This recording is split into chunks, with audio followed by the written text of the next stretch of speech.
What's going on, everybody, and welcome to the channel. Today I'm going to be discussing that period of life after you graduate college where you get your first job and you start making some money, except you have no idea what the hell to do with it besides try not to spend everything. And some of the mistakes you make with your money during this period of time can alter how your financial future will look.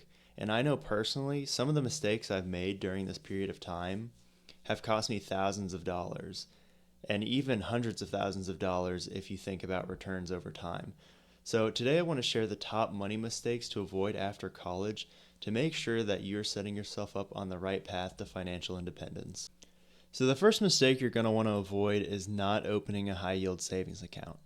Now, if you're anything like me, when you were in high school, your parents probably took you to the local bank and had you open up a savings account and a checking account. This way, you could take your money from the local Wendy's or wherever you were working part time and you could save it in there. Now, if you're also like me, you probably still have that account today and maybe you park all your money in there. But the problem is that you're making 0.3% on that money, which doesn't sound terrible when you look at it at its face value, but with inflation averaging around 3% the past 10 years, you're essentially just throwing money out the window by keeping your money in this account. Meanwhile, you could be making up to 4% per year if you kept that money in a high yield savings account. Now, think about it like this. If you were going to save $1,000 per month for your first home when you first graduate college, if you did that for 5 years in your standard checking account, you would lose $2,500 over a 5 year period just in purchasing power. Meanwhile, in a high yield savings account, you would have 61,338, which is $3,000 plus what you would have in the checking account. So needless to say, your purchasing power would be protected. So the second mistake you should avoid when you're in your early 20s coming out of college is going to be building your emergency fund too fat. And I see this a lot when I'm watching personal finance YouTube, where I'll watch a net worth video and I'll see people saving up $50,000, $75,000, or even $100,000+ in their emergency fund. And this could make sense if you had a huge mortgage and maybe you have 5 kids and a big car payment. But realistically, if you're coming out of college, you probably don't have that many dependents or huge responsibilities. You might have a car payment, but really, do you need that much money in your emergency fund? I mean, I think a lot of people are taught to believe that they need to hold on to their money as tight as they can and that investing is too risky. But once you get past that mindset that you don't need to hoard as much cash as possible, you realize that that's how you grow your wealth, is by taking that money and investing it. And this is a mistake that I made for about the first year after I graduated college. I didn't realize that stocks always go up. I was a little bit timid when it came to investing money, so I held all my money in my high yield savings account. And during this period of time, the stock market was in a bull run and went up 27%. So I had $50,000 saved up by the time I was ready to deploy it in the market. And if I had just dollar cost averaged that throughout that period of time, that $50,000 would be $63,500. And if we just took that $13,500 that I would have earned from investing it, if I left that in there by the time I was 60, it would grow to over $400,000. So that's pretty much what I missed out on by staying passive. So don't make this mistake. Keep your emergency fund lean and invest that money. So mistake number 3 is going to be not taking advantage of retirement accounts. Now, when I was at my last job, I would talk with one of my buddies about the 401k plan, and I told him that I invested 15% of every paycheck into my 401k, and he'd always clown on me and make fun of me and bring up points like, oh, whenever you get that money, you're going to be way too old to even know what to do with it. You're just going to be half alive on a recliner chair just watching daytime TV. And, well, that might be true. I think that a lot of people forget that when you're planning to retire early, that period of time from 60 to 80 or 90 or however old you live, that's a part of the early retirement too. So don't sleep on retirement accounts because you'll be getting tax-free money And why wouldn't you want that if you're going to need that money anyways after 60? So the top 3 retirement accounts that I use are the Roth IRA, the 401k, and the HSA, which, yes, the HSA is not technically a retirement account, but it can be used as one secretly if you just hold on to it till you're 65. So that's something I can talk about in another video, but the HSA is definitely the underdog. So, like I said, you're going to need that money when you're 60, whether you like it or not, so you may as well have it tax-free. So the next mistake you'll want to avoid is either not getting a credit card or getting a credit card and being an idiot with it.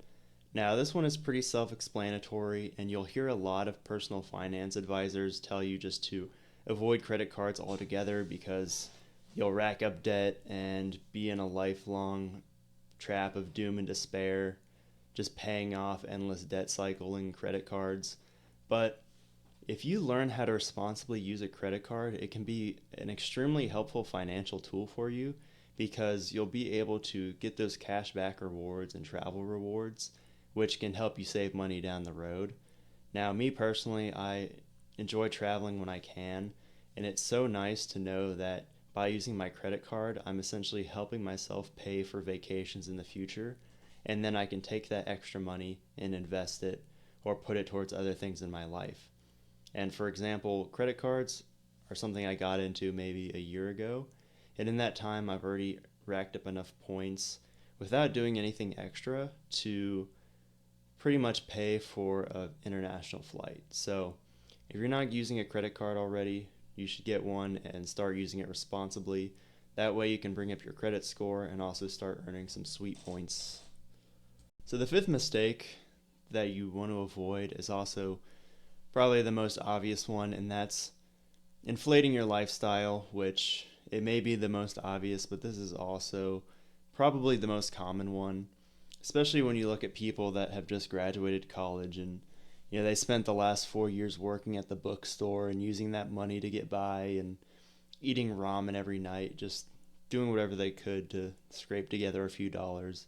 And you go from that to making a full-time salary, and all of a sudden you feel like you're Jeff Bezos. But this is probably the quickest way to destroy yourself financially in the long term.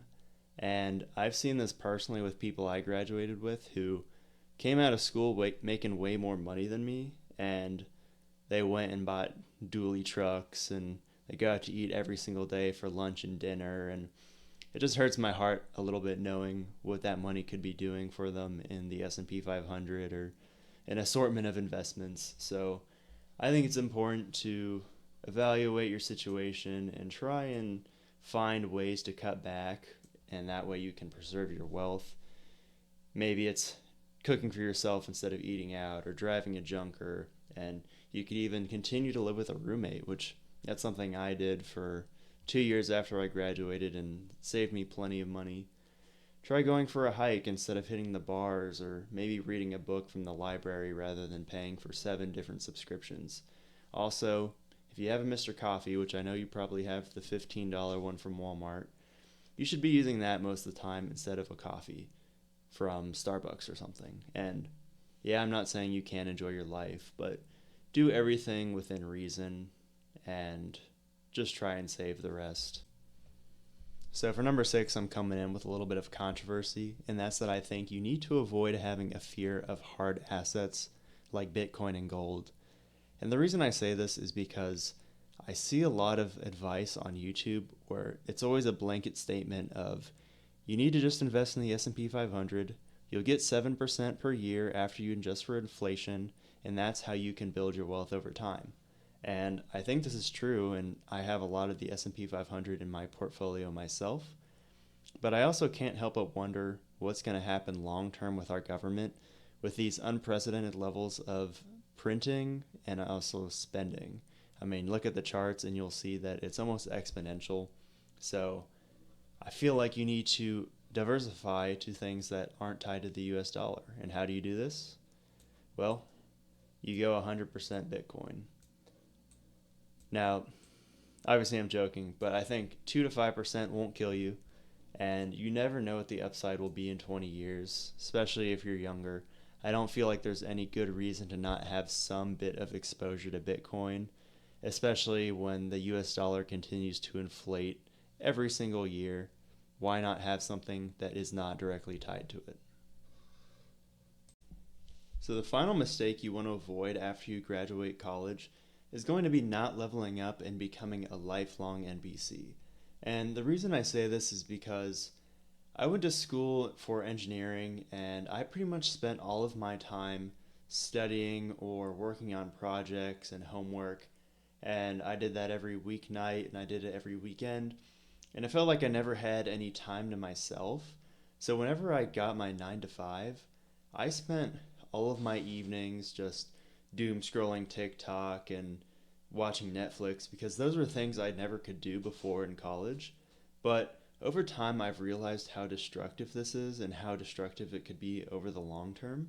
And I really like this term from Alex Hormozy, which is investing in the S&P 500 rather than the S&P 500. And pretty much what that means is if you have some money when you're young, you should invest that in your own skills rather than the stock market because the returns could be so much higher over the long term.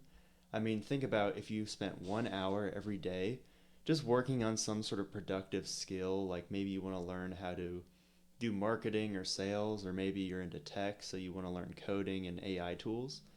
Just imagine if you kept at that for 10 years, how advanced you could be in those skills. And you never know, those skills could make you more money in the long term, or they could even replace your income entirely. So, this is something I'm still working on and trying to get better at, but I think that it will have a big payoff in the future. And I think everyone should have some sort of little side project they're doing, even if it's just 30 minutes a day or 15 minutes a day. Just learning something productive could have a big payoff long term. So, those are my top pieces of advice that I would give someone who just came out of college or is just starting their financial independence journey. And I hope that everyone learned something from this and is able to apply each of these pieces of advice into their own life because just making some of these small changes can be transformative when we're talking about our long term financial outlook. So, just start small and work your way up to it. But this is a long journey. I mean, it's cliche to say it's a marathon, not a sprint, but that's exactly how this is. And just keep learning over time, and you'll be so thankful that you did in the future. So make sure you guys like and subscribe. And if you have any questions, feel free to leave them in the chat. And yeah, I'll catch you in the next one.